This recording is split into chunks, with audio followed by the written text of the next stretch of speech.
I late?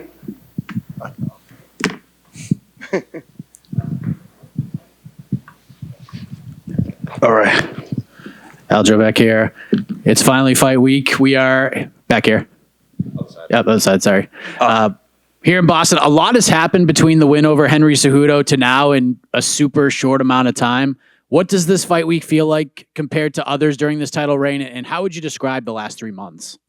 The last 3 months have been pretty good to me. Been relatively quick. Just trying to get the body as healthy as I possibly could so I can make this event happen for the fans. And I'm super excited about the opportunity, man. It's a great eyeball event. It's going to be a lot of eyes watching this one. Dana did a great job of stacking the card. And I know Boston hasn't had a pay-per-view event like this in a very, very long time. So I'm excited to be headlining for a second time in a row. It's all about opportunities, man. So I'm excited about it, and I can't wait to go out there and put on a show. You're obviously very motivated for this fight. I'm getting some similar vibes to the rematch with Petr Yan. I'm sure it's not exactly the same, but how does this one compare to that fight? And do you feel like there's a bigger chip on your shoulder for this one? No, I mean, all these challenges they're relatively the same. It's just different puzzles, different pieces, having to game plan the right way, making sure you bring in the right training partners and whatnot. Those are literally the main things, the main formula for a successful training camp. So I think we did a relatively great job with that. I think I'm in a really good headspace. And this guy's going to need lightning to strike to beat me on Saturday night. Sean may not like you, and I'm sure the feeling is mutual, but he does respect what you have accomplished in this sport. He says you're the greatest bantamweight of all time. He said that multiple times. What have you made of his resume to this point and what he has accomplished thus far? I mean, his resume is, it's okay. He did what he was supposed to do with the talent that was put in front of him, the same thing I have done over the years. The difference is that the caliber of opponents and opposition that I face is night and day. I don't think there's anyone in the UFC other than Petr Yan that he's beaten that's still in the UFC. And you can't say the same for my resume and the opponents that I face over the years. Other than that, he's a tough competitor. I know he's done his homework. He's going to come prepared. He's got a great team behind him. And I just look forward to smashing them and showing them that there's levels to this. He believes you're giving off nervous energy heading into this fight, that you seem nervous. How would you describe your energy and your vibes? And even if there is a perceived nervous energy, is that necessarily a bad thing? Nerves are good, but I don't know what nervous energy is that he's referring to. I think he said he saw me on TV and I looked hella nervous. I thought that was pretty cute. They're showing the highlights of the fight and I'm getting excited about it. I don't know if that's nerves, but we'll see who's nervous when I step in that octagon with him and when he sees how much I fill out. And when I put my man strength on him, he's going to have no choice but to fold. Last thing for me, potentially your last fight at 135 before you move up. If all goes well on Saturday, do you feel like you are leaving this division in a good place with Merab, Sean, Henry, Sandhagen, and some of the other veteran and up-and-coming fighters climbing the ranks? And who would you match Merab up with if you could wear the matchmaking hat? It's like that commercial, "Are you in good hands?" You know, the Allstate commercial. So I think it's in very good hands with Merab. If there's a matchup, maybe Sandhagen or Henry Cejudo. Those are the only two that really make sense at this current moment. We'll see how Cheeto does with Pedro Munoz and go from there. Obviously, Sandhagen beat him, but Sandhagen's getting surgery.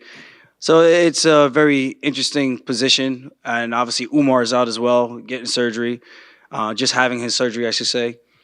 So I think it's Merab and whoever he feels fit.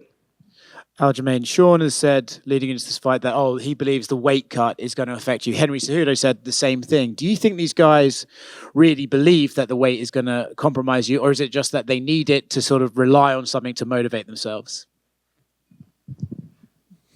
This is what I've been having.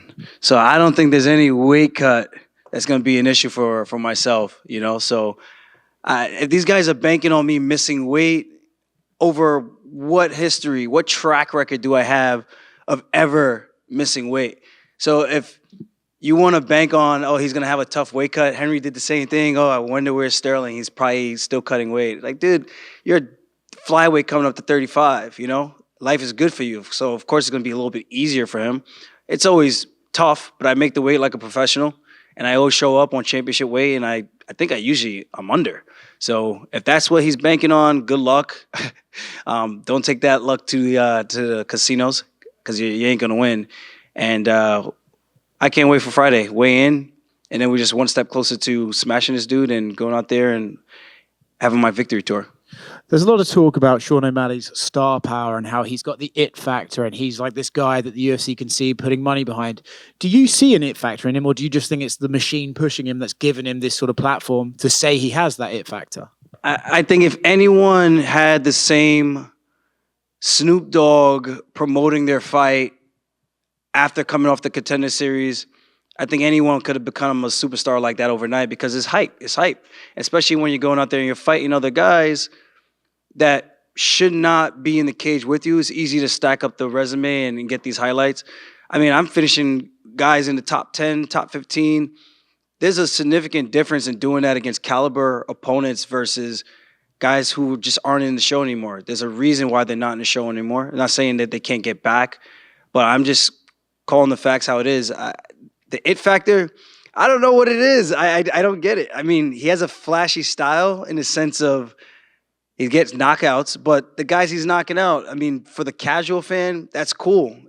But for the hardcore fans who actually tune in and watch the sport, I think they're smart enough to understand what's what, and you can kind of pick and choose. Like, yeah, he's had an easier path, and he's made it. He did what he was supposed to do with the competition that was put in front of him. But let's not make any mistakes about it. Like, you put that against a lot of these other guys, and they're going to do the same thing. They're going to highlight them. Petr Yan's going to highlight them. Corey Sandhagen's going to highlight them. Song Yadong's going to highlight them. Merab's going to highlight them. I'm going to highlight them. So what are we talking about? So give me those opportunities. My third UFC fight, I fought a ranked opponent who was ranked 6th in the world. I have not gone back since. So I think that speaks volumes in itself.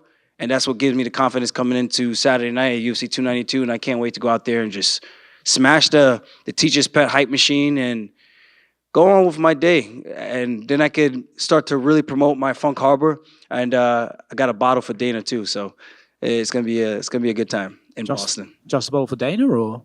Yeah, it's a limited edition rum. We only got 4,000 bottles, so there's only so much I can hand out for free in the very beginning. But we'll get the ball rolling a little bit more, and I'm excited to share this with the world. This opportunity coming out here to fight Sean in Boston is another opportunity for me to build things outside of the fighting, because obviously, like you guys heard me say, fighting doesn't last forever.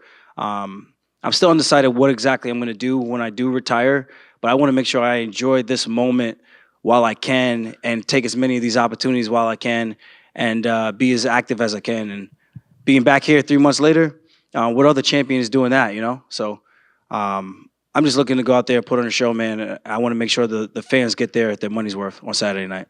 Aljo, over here to your left. I saw a recent interview with Sean where he said, it was about a week ago, he said that there's going to be a big mental part of the game. And he goes, you're not ready for the mental war. What's your response to that? Petr Yan for 1 year. I think that was pretty mental warfare right there. So, and it wasn't just the fans, it was himself also talking some shit. So if that's not mental warfare, then I don't know what it is. I look forward to the games. He was quiet this entire build-up to this fight. The only time he made some noise is when he came in the octagon with me. And, you know, I showed him who was the boss that night, and I'm going to show him who's the boss on Saturday night, August 19th.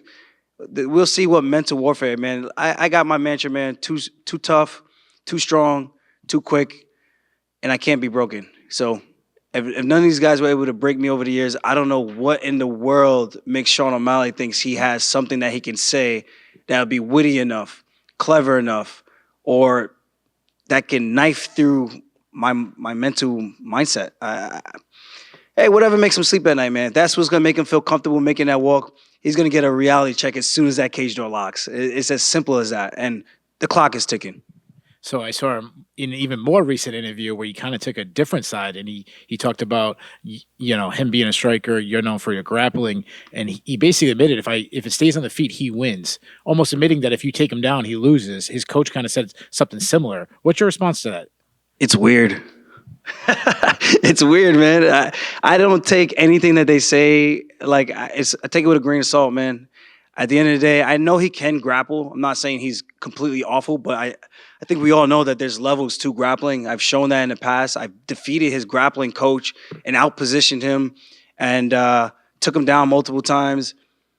2-time ADCC world champion. What the hell is Sean O'Malley going to do? What, he submitted Takanori Gomi and everyone's like, oh. Dude, come on, man. Come on. There's levels to this.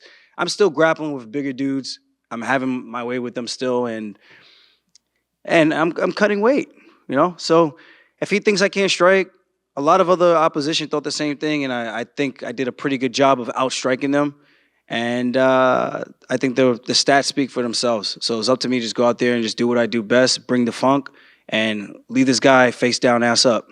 But one thing about you that, you know, the people who don't like you or don't give you a lot of credit, they'll say, you know, won the champions by disqualification. Oh, they love me, man. They love me. Then split decision. Then hurt TJ Dillashaw. Then another split decision. Do you think if you dominate Sean that those people will finally give you your just due, or do you think they'll come up with some other excuse and not really give you your credit? They're going to say O'Malley wasn't credible enough. He shouldn't have been in there in the first place. When I fought Cejudo, if he wins, Cejudo's back. He's so great. But if he loses, he was gone for 3 years. The guy's been training. He's been coaching the world champions, the who's of the divisions. And then with TJ, I fought with a torn labrum multiple times, 7 professional fights. I've won every single one of them. You can't use that crutch when you want to. I knocked out Cody Garbrandt with the bum shoulder. Yeah, I could knock out Aljamain Sterling too. It's a different matchup, dude. I kicked the shit out of his arm, and I think that's what probably dislocated his shoulder to begin with, and then I took him down, and that was the fight. You come in, and I can only fight who the UFC puts in front of me. It's not my fault you want to come in thinking that you can beat me with a bum shoulder. That's on you. That's not on me. And it's not my fault the judges gave that a split decision with myself and Piotr Jan. I think the first round, I outstruck him by 7 strikes. I landed a big elbow in his head. He stumbled backwards. I landed the most significant strike in that first round. I should have 10-8'd him in the round 2. And round 3 was up for a debate for a 10-8 as well. Round 4, I should have taken his ass down and not try to get style points. And I tried to jump on his back and ride him like a pony. Pause. And I fell off the top, and he was able to get back into the fight. But what did he honestly do? I won those fights. You can make whatever. The judges said this. Cry all you want, man. I love the tears, and I'm going to be laughing all the way to the bank. So line them up. I'm going to keep knocking them down and do what winners do, and that's win. My last question. You've been in main events. You've defended your title. You've gone 25 minutes. All things that Sean hasn't done. How much of an advantage is that? I think it's a big advantage. I think the biggest advantage coming into this is the level of competition I faced to date. Like I said, Sean's got some serious skills. He's got good feints. He's long. He's rangy. I think he's going to be the first opponent that actually has a longer reach than me. I'm 71. I think he's 72. You know, I've acknowledged all these things. He's got good front kicks. He does good spins. I hope he does spin so I could take his back. So he does a lot of good things really, really well. And it's a dangerous test. But at the end of the day, I think my competition is going to show. My fight IQ is going to show. And we'll see where he's really at. This could be an opportunity for him to solidify himself and shock the world. And this is another opportunity for me. So for the UFC, it's a win-win. They get a huge star in Sean O'Malley. I win. I think you get the eyeballs that Sean O'Malley brings. And I think it just welcomes the entire world now to the Funk Master era. And I think that's what it's all about. Finish this guy, do it in style points, call out Alexander Volkanovski, go up there, chase more history. And that's what it's all about. I mean, I feel sorry for the people out there who never want to challenge themselves or do great things. I think that's the beautiful thing about this sport and the UFC giving us this opportunity. We can carve out our path and our future. And I think I've been doing a hell of a job doing that. And I look forward to bringing in more good times. Aljamain, we're here. One of the concerns that you had when this fight got announced, it wasn't that you didn't want to fight O'Malley, you didn't want to fight in Boston, but that August 19th date, since you've been very active, and you didn't really know how your body was going to hold up and if it was going to be fit for that date. Now that the date is just a few days away, can you talk about your health and your body and how this quick turnaround was for you? I feel good, man. I think we gave ourselves enough time. The way we did our training, we worked around the things that were lingering from the last fight and the fight before that, and we healed up as best as we could, and I think we did a pretty damn good job. So maybe I'm like Wolverine. I don't know, but I feel good, man. I'm excited about this. I really am. And I'm glad we were able to have a sit down with the UFC brass and figure out everything and make everything right. And now we have a huge fight for Boston, for the East Coast, to keep the bantamweight division moving. And I don't know. It's there's a lot to take in with this, and it couldn't have come at a better time. I think keeping me more active sooner rather than later just keeps me a little bit sharper. And to already have gone in there for 25 minutes, the matchup with TJ, traveling and doing all these extra things, I think it's gonna just more than prepare me for the night on August 19th. Like, I've been here before, I've done it. I just need to go out there and prove it again, what I know, what my team knows. And I don't want to say shock the world, but I don't know. I do feel like maybe people are doubting me still. I don't know. This is a good opportunity to really just solidify my legacy and everything that I've accomplished thus far. Is Saturday night your last fight at 135 pounds? I'm gonna wait till the fight's over, see how I do. I do plan on thoroughly smashing this dude up, something serious, and after that, maybe I'll drink a couple Happy Dads. They'll give me a sponsorship instead, and maybe the Noke boys will be hanging out with me and dropping Sean. We'll see, but we'll see how this fight goes. I do my job. I do it with style points. I'll be looking at and having my sights at 145. Yeah. And right now, Volkanovski has no title defense booked. A lot of people think that Ilya Perfect Topuria is timing. next. Do you think you can surpass him and end up fighting for the belt next at 145? I think the timing could work out. It just really depends on how this fight goes. I mean, maybe Sean is so well prepared that this fight ends up becoming a war more than I expect it to be. You know, I'm expecting the best Sean O'Malley to show up, proper takedown defense. I'm sure he brought in great guys. Even though he said he hasn't, I'm sure he's not that dumb. I'm pretty sure he brought in some high-level training. He's brought some good wrestlers in. And I know some of the wrestlers that he trains with. So we'll see. We'll see how the fight plays out, and we'll go from there. I don't like to count the birds in the bush, man. I like the birds in hand. So let me deal with this, get through this guy the way I think that I can, look good doing it, and then from there, I think I'd be hard to deny. And just last one, since you have your eyes on 145 and that's like something you want to do in the future, if Volkanovski does end up defending the belt against Ilya Topuria, how do you see that fight going, and what do you make of Ilya Topuria, who's been a rising contender in that division, and it seems that he's the next guy in line? I think Ilya is really, really good. I think he's dangerous boxing. I think that's the difference between him and Volk. But Volk's got some really good feints, footwork. Ilya's more stationary, typically tends to just walk you down, put the hands on you. He's got good anti-wrestling. So I am interested to see how that fight goes. They're both relatively the same height, same size. I do lean towards Volkanovski because I think he just mixes it up a little bit more than Topuria. If Topuria adds in those kicks, I think it makes his game a little bit more well-rounded, and it brings a different wrinkle to the game other than just training for boxing, where Volk just has to stay on the outside, touch him up with calf kicks, inside leg kicks, clinch him up the way he did Jose Aldo when they fought, and that can make things tricky for Topuria. So Topuria has to do his homework if he wants to get his hand raised in that matchup. Aljo right here. You mentioned right here. You mentioned you expect to see the best Sean O'Malley possible on Saturday. With all the hype and all the Dana White privileges, you called it, and stuff like that, I guess how good do you feel like the best Sean O'Malley is? I mean, I've dealt with difficult guys who are hard to take down, guys that get used to me. You know, I've trained with the Basharat brothers, both of them. Julian and Rosa, really big frames, a little bit heavier. Some of these other guys back home from Long Island, from the Cerro Longo fight team, and I like to think I'm doing a hell of a good job in the sparring sessions with these guys, and I would imagine O'Malley won't have the same looks that I bring, and obviously I won't have the same exact looks that he brings, but that's what makes this matchup very, very interesting and intriguing. You know, can I get inside without getting sniped, and is he as accurate as he thinks he is? And then the other part is, how good is his takedown defense and how much time he's had since his last fight to improve? So I look at all these things, I factor them all in. I'm gonna be safe, I'm gonna be calculated, and when it's time to take risks, we're taking some risk. Aljamain, you talked about challenging yourself on your journey. You know, it's incredible to think back 8 years to February 2014 and what you've done since then. And then you look at Cody Gibson, who hasn't fought, It's almost been 8.5 years since he last fought in the UFC. I know you guys had your debut together. Can you touch on his Ultimate Fighter experience? I mean, you guys have really unique history that you both had your UFC debuts against one another. Yeah, we both took the fight on short notice. I was supposed to fight Lucas Martins, then he pulled out. Then I believe I was supposed to fight Brian Caraway. No, actually, Brian Caraway pulled out. I was supposed to fight Lucas Martins. Then Lucas Martins pulled out. Enter Cody Gibson. I was drinking a beer when I got the UFC call.